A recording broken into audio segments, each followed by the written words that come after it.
बिस्मिल्लाहिर्रहमानिर्रहीम। अस्सलाम वालेकुम व्यूवर्स। तो आज हम बनाने जा रहे हैं पुदीने और अनारदाने की चटनी। ये चटनी आपको कोलेस्ट्रॉल, ब्लड प्रेशर और मैदे से मुतल्लिक जो अमराज हैं आपके उसे कम करने में मदद देगा। तो चलिए रेसिपी आज की हम शुरू करते हैं। तो हमने चटनी बनाने के लिए लिया है धनिया, पुदीना लिया है आपने, अदरक लिया है 1 अदद हमने, और 4 से 5 जवे हमने लहसुन के लिए हैं। अनारदाना लिया है, और ये जो है हमने हरी मिर्चें ली हैं। तो हमने हरी मिर्चों को काट के उसको अच्छी तरह से कूट लेना है। आपने मिट्टी के बर्तन में उसको कूट लेना है। वैसे तो आप इसको ग्राइंडर में भी ग्राइंड कर सकते हैं, लेकिन मिट्टी के बर्तन में बनाई हुई चीज़ की तासीर ही अलग होती है और उसके बहुत से फ़वाइद होते हैं।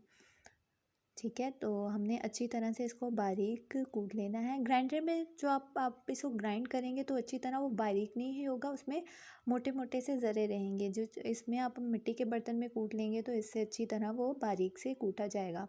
तो ठीक है, हमने अच्छी तरह से इसे कूट लिया था, अनारदाना भी डाल दिया था। अब हमने एट द एंड हमने अब इसमें पुदीना डाल के उसको अच्छी तरह से कूट लेना है।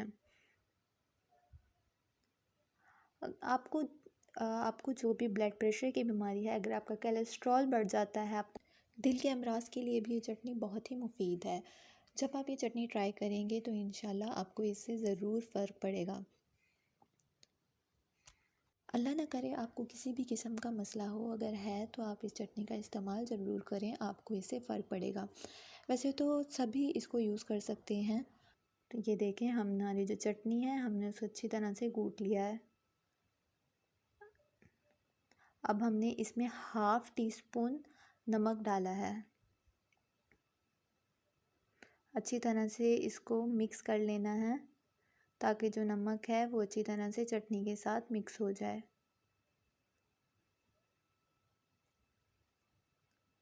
देखें, अब जो है हमने इसमें 1 चम्मच लेमन जूस डाला है। अब देखिए, अब जब हमने इसमें लेमन जूस डाला है तो ये चटनी जो लोग अपना वेट लॉस करना चाहते हैं उसके लिए भी बहुत ही मुफीद रहेगी।